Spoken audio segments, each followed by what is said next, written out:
Hey all of you, welcome back to an academy. Let's crack CLAT PG. This is Manjri Singh, your CLAT PG educator. आपका exam दिसंबर में है. दिसंबर में बहुत time नहीं बचा हुआ है, 1 महीने बचे हैं, which is the month of November. तो आज के सेशन में हम डिस्कस करेंगे कि इस लास्ट मंथ में आपको कौन सी मिस्टेक्स अवॉइड करनी चाहिए. साथ ही साथ यहाँ पर हम कुछ ऐसी मिस्टेक्स की भी बात करेंगे जो आपको डी डे पर, एग्जाम डे पर अवॉइड करनी है, और साथ ही साथ जब आप इधर मॉक टेस्ट दे रहे होंगे तो उसमें भी अवॉइड करेंगे. तो ध्यान से पूरी वीडियो जरूर देखिएगा, क्योंकि ये वो गलतियां हैं जो हमें नहीं पता होती हैं कि हम कर रहे हैं, और हर कोई ये गलती कर रहा होता है. ठीक है, तो without wasting time let's start the session. Last month क्यों इंपॉर्टेंट होता है? लास्ट मंथ मैं सच बताऊं आपको, सबके लिए इंपॉर्टेंट होता है. जिसकी प्रिपरेशन बहुत अच्छे से होती है, जिसकी प्रिपरेशन एवरेज होती है, जिसकी बिल्कुल नहीं होती है, सबके लिए इंपॉर्टेंट होता है. क्योंकि हर कोई, बिल्कुल कहते नहीं है कि पेटी बांध लेता है कि अब तो भैया उड़ान भरने वाले हैं, तो लास्ट के 1 महीने में हर कोई अपना बेस्ट देने की कोशिश करता है कि क्या पता इस 1 महीने में मैं कुछ ऐसा पढ़ लूं, मैं कुछ ऐसा नया पढ़ लूं, या फिर मैं कुछ ऐसा रिवाइज कर लूंगा कि वो मेरे एग्जाम में काम आ जाएगा. है ना, चमत्कार चमत्कार में बिलीव करने लगते हैं बेसिकली हम लास्ट के टाइम पे.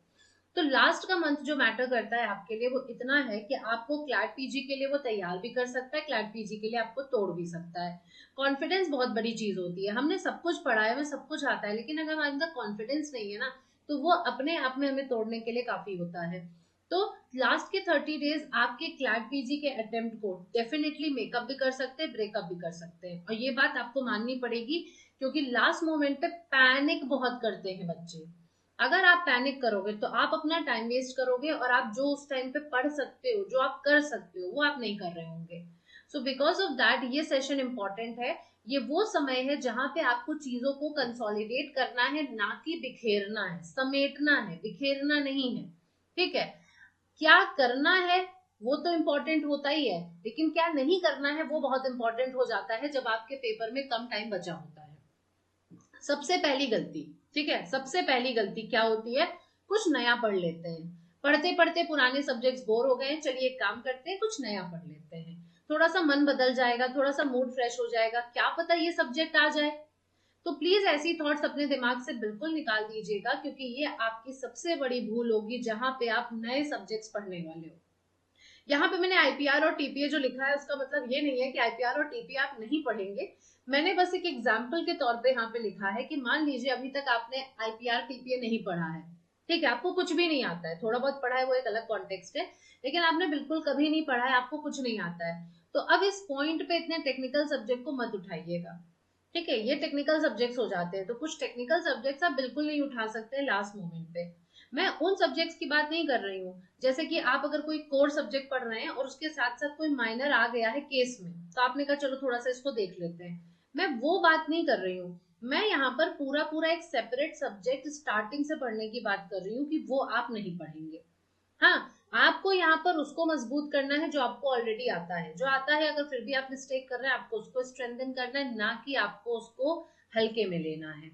तो यहाँ पे आपको क्या करना है, अपने 5 से 6 टॉपिक्स जो हैं, सब्जेक्ट्स जो हैं, उनको अच्छे से उस पर कमांड रखनी है. चाहे वो कॉन्स्टिट्यूशनल लॉ हो गया, ठीक है, कॉन्स्टिट्यूशनल लॉ हो गया, जूरिस्प्रूडेंस हो गया, क्रिमिनल लॉ है आपका, टॉर्ट्स है, कॉन्ट्रैक्ट है, कमर्शियल कॉर्पोरेट लॉज है. और फिर ना सिर्फ इस पे अपनी कमांड रखिए, बल्कि इन सब्जेक्ट से क्वेश्चन भी लगाइए. लॉ के जितने भी एग्जाम्स होते हैं ना, अगर आप उनके क्वेश्चन सॉल्व करने लग जाओगे इन सब्जेक्ट से, तो भी आपका बहुत भला हो जाएगा, क्योंकि आपको अपने कॉन्सेप्ट्स को मजबूत यहाँ पर करना है. सेकेंड गलती जो हम करते हैं वो है रीसेंट केस लॉस को इग्नोर करना. यूट्यूब पे ऑलरेडी हमारे बहुत सारे लाइव सेशन पड़े हैं जहां पे हमने जजमेंट्स डिस्कस करे हैं आपके साथ. आप वहां से वो जजमेंट्स देख सकते हैं. साथ ही साथ स्पेशल क्लासेस में भी आपको वो जजमेंट्स का पार्ट 2 मिल जाएगा. वहां पे आप फॉलो करिए, डिस्क्रिप्शन में आपको उसका लिंक मिलेगा, और प्लस आपको पीडीएफ फ्री में मिल जाती है टेलीग्राम चैनल पे.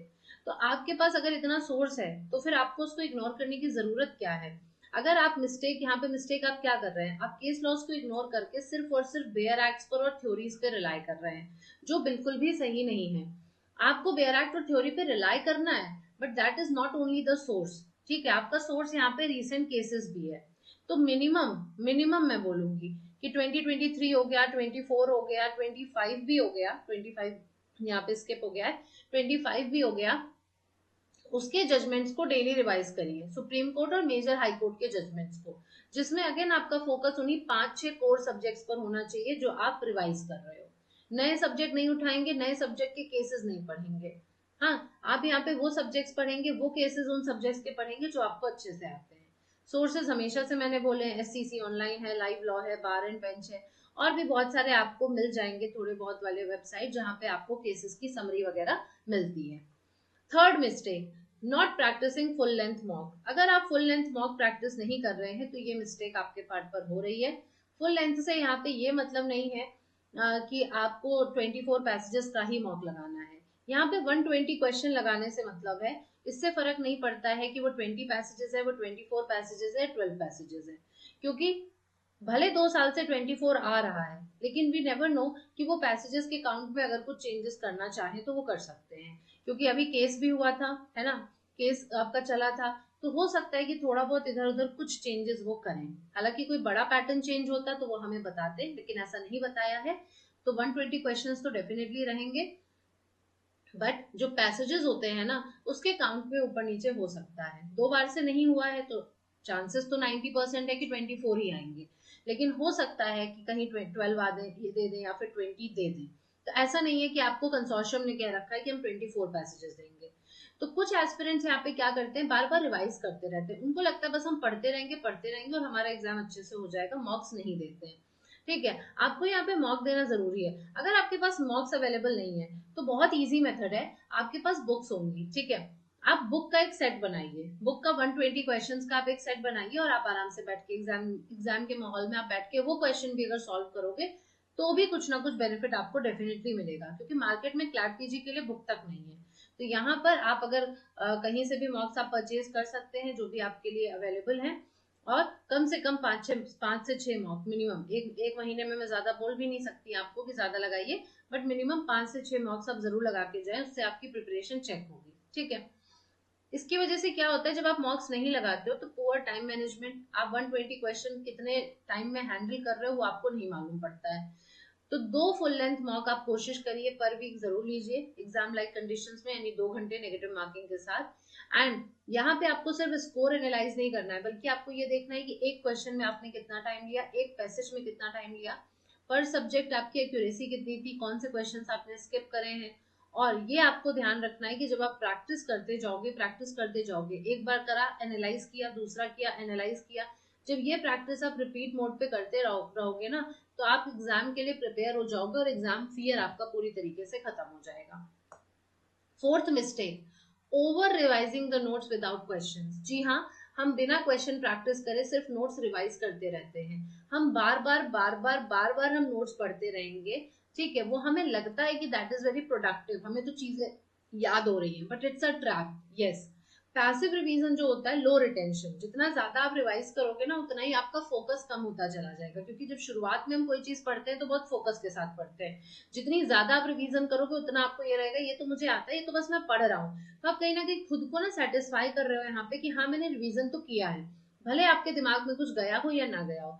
यहाँ पे आप ये काम कर सकते हैं कि हर एक टॉपिक को आप एक्टिव रिकॉल में कन्वर्ट करें, विच मीन्स यहाँ पे आप एक टॉपिक आप जो पढ़ चुके हो उसको रिवीजन करने का जो मेथड है वो आप क्वेश्चन के फॉर्म में कर सकते हैं, कि रैदर आप उसको रिवाइज करें जो आप पढ़ चुके हो, आप उसी टॉपिक पे क्वेश्चन सॉल्व करें। अब जब क्वेश्चन सॉल्व करेंगे तो आप एनालाइज भी करेंगे और आपको पता चल जाएगा वो टॉपिक आपको कितने अच्छे से आता था और कितने अच्छे से नहीं आता था। क्लैट पीजी के पास्ट पेपर जरूर लगाइए 2020 से लेके 2025 के, ये बहुत इंपॉर्टेंट है, ये स्किप आप करके नहीं जा सकते हो। अब कोई अगर ये कहेगा कि क्लैट पीजी में क्वेश्चन रिपीट तो होते नहीं है, लेकिन ये बताइए कोई भी पेपर अगर देने जा रहे हैं तो आपको मालूम तो होना चाहिए ना पेपर आता कैसे है। कई बार बच्चे पूछते हैं मैम क्लैट पीजी में ऐसे क्वेश्चन आते हैं क्या, क्लैट पीजी ज्यादा टफ होता है क्या, क्लैट पीजी में पक्का इतने पैसे जाएंगे क्या। आप अगर एक बार 5 साल के पेपर खुद देख लोगे तो आपको खुद समझ में आ जाएगा कि पेपर कैसा आता है। ये बहुत जरूरी है, वहां पे आप जाके सरप्राइज नहीं हो सकते हो, आपको पहले सरप्राइज फैक्टर हटा देना है अपना, पहले से ही आपको मालूम होना चाहिए कि आप जिस एग्जाम में बैठने जा रहे हो वो कैसे आता है, और इससे आपको टॉपिक्स पता चलेंगे, और टॉपिक्स रिपीट हो सकते हैं, भले क्वेश्चन नहीं रिपीट होते हैं, टॉपिक्स रिपीट होते हैं। ठीक है, तो मेक श्योर कि आप पास्ट ईयर पेपर को जरूर रिवाइज करें, अगर आप कर भी चुके हैं तो फिर से करें। पास्ट ईयर पेपर्स को रिवाइज भी किया जाता है, सिर्फ पहली बार पढ़ के छोड़ नहीं दिया जाता है, तो वो भी करिए। फिफ्थ मिस्टेक जो आप कर रहे हैं वो आप टाइम मैनेजमेंट स्ट्रेटेजी इग्नोर कर रहे हैं।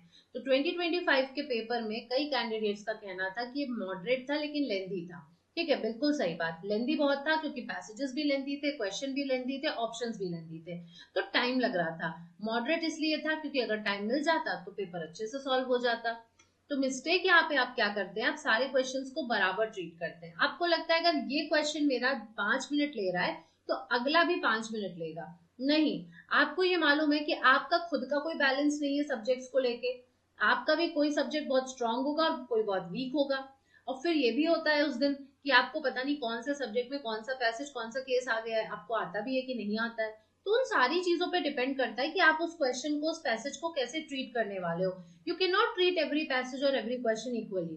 ठीक है, तो फॉर दैट आप पहले से एक इक्वली ट्रीट करके टाइम लेके चल सकते हो कि फॉर द फर्स्ट 55 मिनट्स मैं 60 क्वेश्चन सॉल्व करूंगा and for the rest 55 minutes I will solve the rest 60 question. ठीक, and then you can give a time of 10 minutes buffer time. ये 10 मिनट्स बफर टाइम हो गया कि अगर किसी passage ने, किसी क्वेश्चन ने ज्यादा टाइम ले लिया तो। अगर आप टाइम अलॉट करके पहले से नहीं चलोगे अपने दिमाग में तो आप पूरा टाइम खर्च कर देंगे 2 घंटे 2 पैसेज में। इसलिए आपको एक बफर, एक आपको मतलब एक कहते नहीं है कि टेंटेटिव टाइम अपने आप को अलॉट करना पड़ेगा कि हाँ मुझे इतनी देर में तो ये करना है। तो 55 मिनट अगर आपके पास है, 60 क्वेश्चन है, तो फिर आपको उस हिसाब से देखना है कि मुझे कितनी देर में पैसेज पढ़ना है, कितनी देर में क्वेश्चन सॉल्व करना है। ठीक है, टफ क्वेश्चन जो आपको लगेंगे जब आप सॉल्व कर रहे हैं तो उस पर टाइम मत वेस्ट करिए। अगर आपको लगा कि this is going to be very tough, ये तो मुझे नहीं आता है, ये सब्जेक्ट तो मैंने पढ़ा नहीं है, ये सब्जेक्ट तो मेरा बहुत वीक है, वहीं पे उसको फ्लैग कर दीजिए एंड देन रिटर्न आ जाइएगा वापस पे, लास्ट में रिटर्न पे आ जाइएगा। बल्कि मैं ये कहूंगी कि जो 60 क्वेश्चंस आपके स्टार्टिंग के 55 मिनट्स के हैं उसमें आप बेस्ट पैसेजेस सॉल्व करिए। बेस्ट पैसेजेस जो आपके आपके बेस्ट सब्जेक्ट्स हैं आप उसको सॉल्व करिए, उससे आपका कॉन्फिडेंस बूस्ट अप होगा। फिर बचे हुए 55 मिनट्स में आप उनको सॉल्व करिएगा जो आपको नहीं आता है, आपको थोड़ा थोड़ा आता है। इससे आप स्टक नहीं होगे, है ना, आप स्टक नहीं होगे, आप रिदम में काम करते चले जाओगे और आपका कॉन्फिडेंस भी बना रहेगा कि हाँ मैंने आधा पोर्शन तो अच्छे से कर लिया है, अब आधे पोर्शन में भी मैं 30% तो अच्छे से कर ही लूंगा। देन मिस्टेक नंबर 6 होती है जहां पे हम माइनर और रेगुलेटरी लॉस को निग्लेक्ट करते हैं।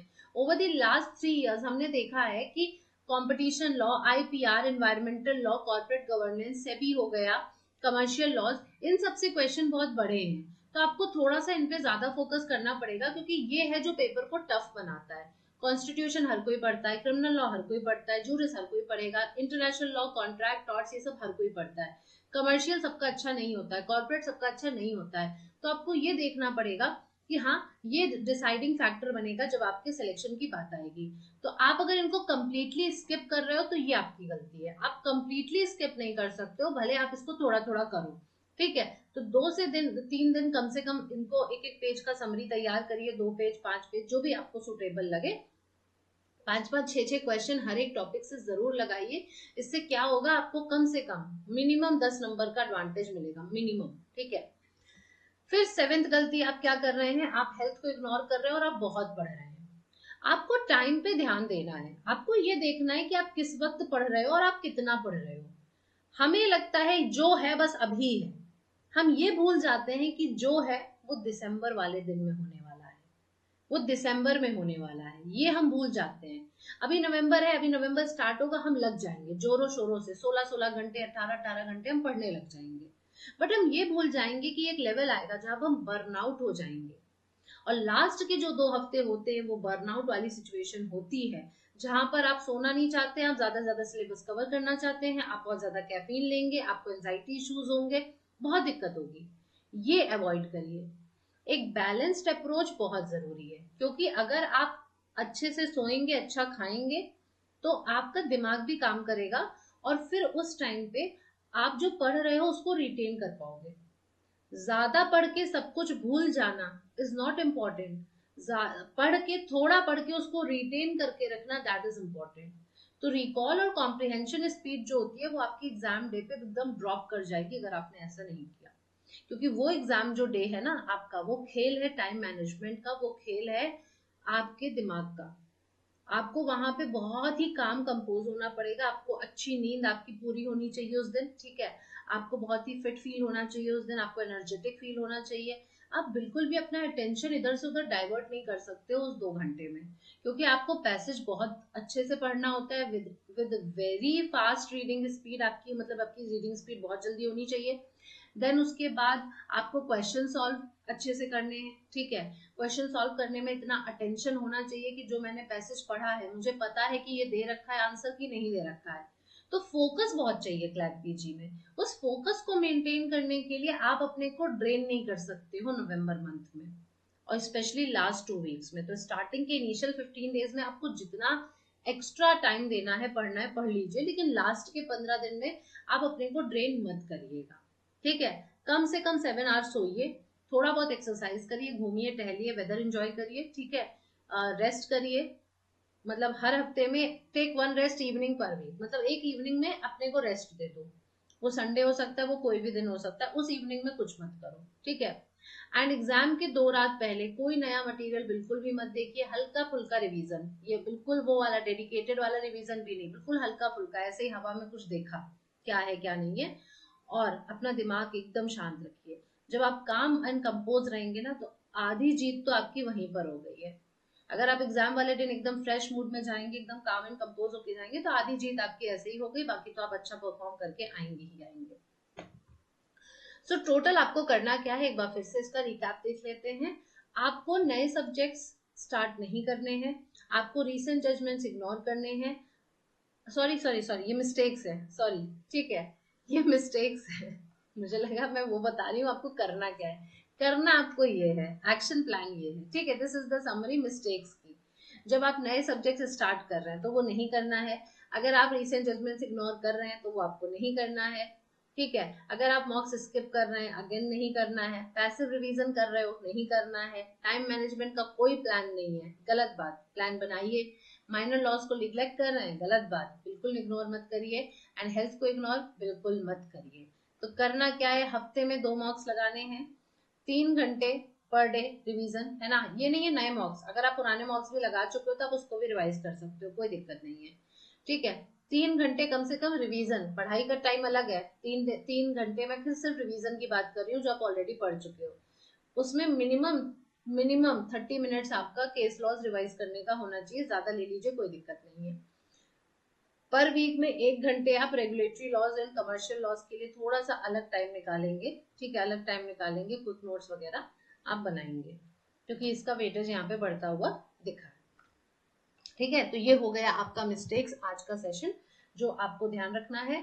2027 क्लैट और एलेट के लिए अगर कोई प्रिपरेशन कर रहा है तो मेरा कोड मंजरी60 यूज करके आप इस बैच को ज्वाइन कर सकते हो। सितंबर 8 से आपका ये बैच लॉन्च हो चुका है। डेफिनेटली हम इसमें आगे दूसरा बैच भी लेकर आएंगे, तो मेक श्योर कि आप इंक्वायरी कर लें और आप इस बैच को ज्वाइन कर लें। हमारे यहाँ अगर कोई भी प्लस प्रोग्राम ज्वाइन करते हैं तो वहाँ पे आपको डेली लाइव क्लासेस मिलती हैं, लाइव टेस्ट एंड क्विजेस मिलते हैं, स्ट्रक्चर कोर्स हम फॉलो करते हैं, इन क्लास पीडीएफ प्रोवाइड करा जाता है, डेली केस लॉज एनालिसिस होता है, ओके। एंड देन अगर आपने मेरी स्पेशल क्लासेस नहीं करी और आप करना चाहते हैं, वहाँ पे हमने बहुत सारे क्वेश्चंस प्रैक्टिस किए हैं क्लैट पीजी के लिए, एलेट के लिए। वहाँ पे हमने डिस्कस करा है आपका ये क्या कहते हैं, जजमेंट्स हो गए, और यूट्यूब के साथ साथ स्पेशल क्लास में भी जजमेंट्स हमने डिस्कस करा है, तो उसके लिए आप इस स्पेशल क्लास को देख सकते हैं। और यूट्यूब चैनल अगर ज्वाइन नहीं करा है तो इसको स्कैन करके ज्वाइन कर लीजिए, सारी अपडेट्स आपको इसी चैनल पर मिल जाएगी, ठीक है। So that's it for today from my side. I hope आपको सेशन पसंद आया होगा, और अगर आपने सब्सक्राइब नहीं किया चैनल को तो कर दीजिएगा। अपने फ्रेंड, जो भी आपके फ्रेंड्स हैं जो क्लैट पीजी देने वाले हैं, और अगर आप एस्पिरेंट नहीं हो क्लैट पीजी के, तो उनके साथ जरूर शेयर करना, क्योंकि these are the things which are very important. Last के 1 महीने में पढ़ाई से ज्यादा और बहुत चीजें मैटर करती हैं, छोटी छोटी, जिसपे आपको ध्यान देना है। तो कंसिडरिंग दैट मैं और भी वीडियोस लाती रहूंगी स्ट्रैटेजी के, और आप उस हिसाब से, मैं यही चाहूंगी आप फॉलो करें वीडियोस को, और आप देखें और आप अपनी प्रिपरेशन उसी लाइन में रखें। डेफिनेटली आपका पेपर क्रैक होगा। तो इसी होप के साथ आज का सेशन एंड करती हूँ। That's it for today, thank you so much, bye bye, take care.